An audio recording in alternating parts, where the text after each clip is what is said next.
Áras patrúnar coming here and on Transplant Creus Gavoga Main. I just want to say that I'm delighted that so many of you could come. I'm running a bit late today because I have a few other appointments that went on. But I'm really pleased that you're able to be here. As I've said, if any of you be comfortable here and we can assist you in any way. But I'm delighted that so many of you could join us this afternoon. And as I took the opportunity of meeting so many of you and hearing your story, I think what a great set of success stories it is.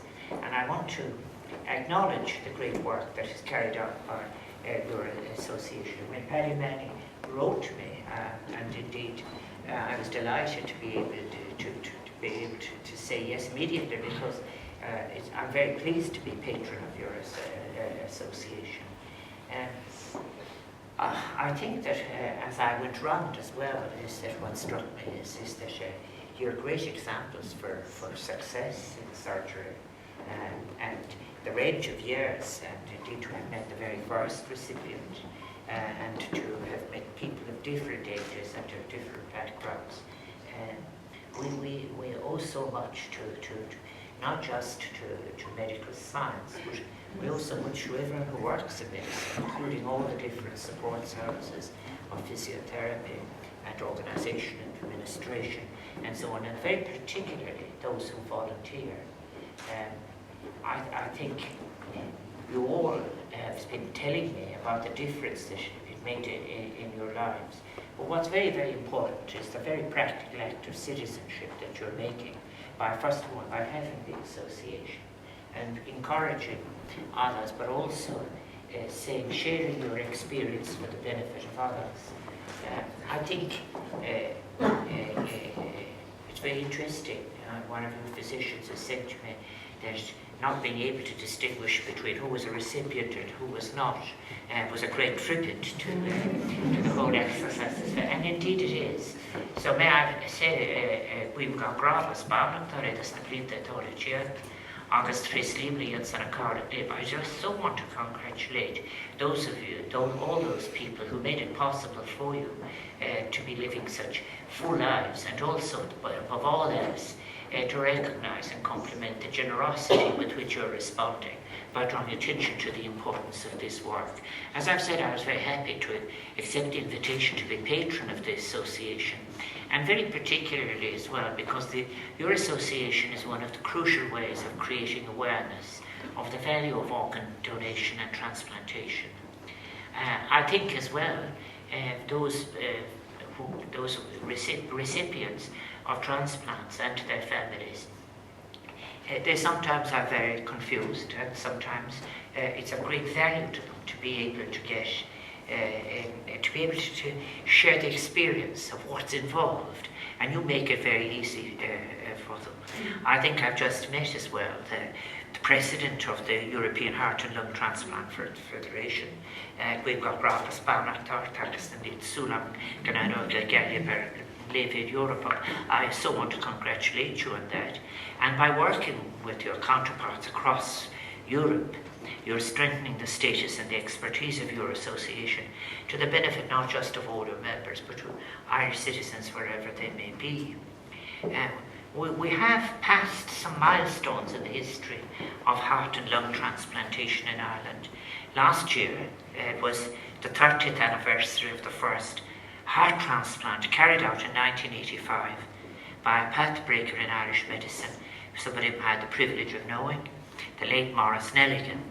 And 2015 saw the 10th anniversary of the first lung transplant, another important step in the history of Irish cardiothoracic surgery. And I was very struck by, in fact, the number of you who are recipients of lung transplants. The heart and lung transplant program at the Mater Misericordiae University has been going from strength to strength since it started. Thus, the figures for last year are very interesting.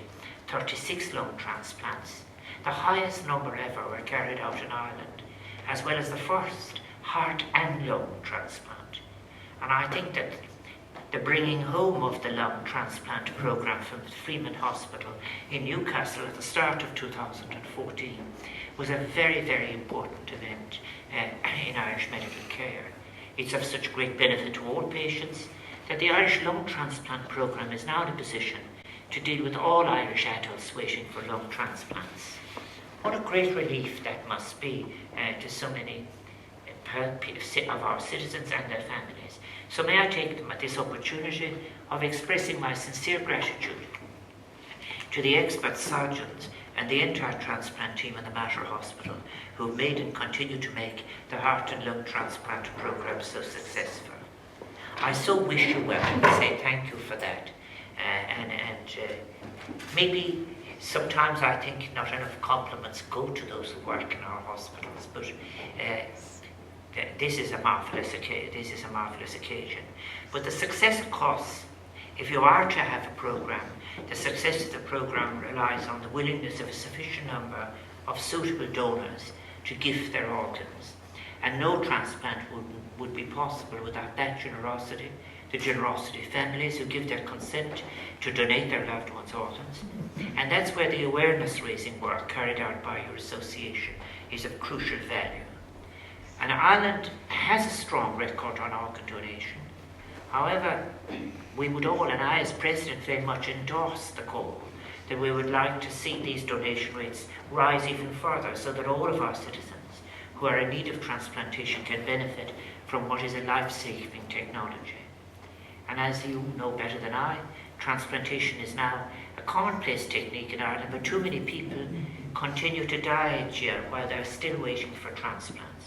So it is important that we all play our part in nurturing a public debate on organ donation and encouraging others to share their views on that subject with their loved ones.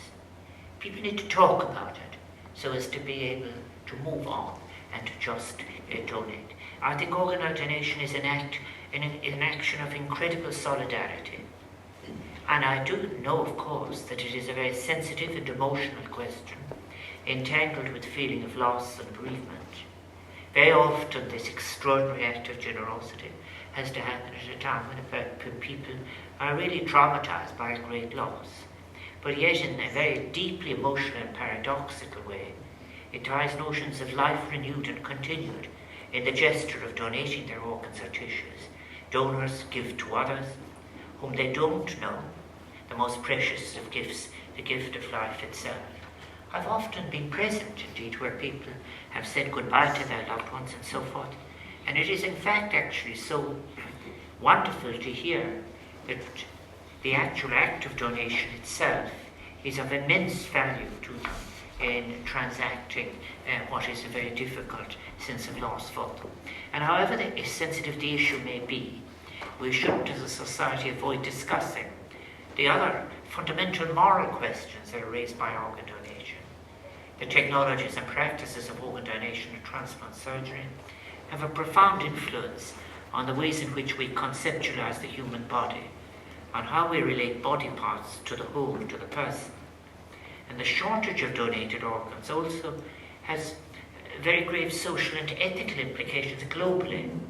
That is, and we have been dealing with it internationally, when organs are illegally removed from the body for the purpose of commercial transactions. And the World Health Organization, they've recently issued very disquieting warnings on the scale of contemporary global trade in body parts, of which the poor of this world are the primary victims. I recently had details sent to me from on country in Central America, which a new report is available to the WHO on. And associations such as yours and the European Federation are very important because you have such an important role to play in denouncing and combating such practices.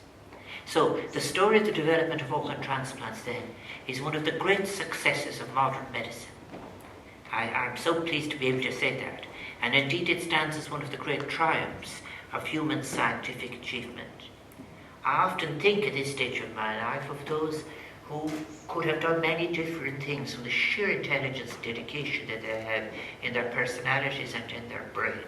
And they have decided to deliver that to medicine, and particularly to make that medicine available in the public realm and they have my admiration for that.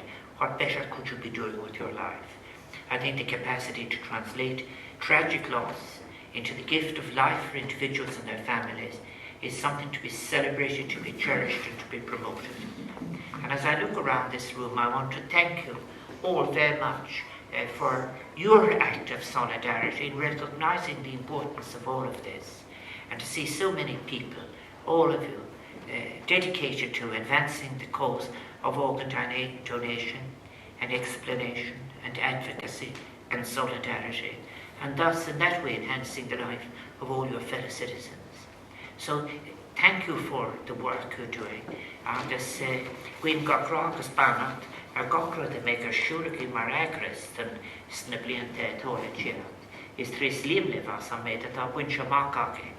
Agus ní léon hefris ar mácan inta chun rade. Ní amórn go bhfuil sibh gur hána sibh as comás as ar hána sibh ach cuina bhfuil sibh ag lech go pórtas a stíl go homláin. It's so wonderful to see so many people not just simply having, in fact, been successes in medical terms, but being able to participate and live lives to the full. Once again, you're so welcome as an association and as individuals and as citizens to Áras and Uachtaráin. Thank you for coming to see me.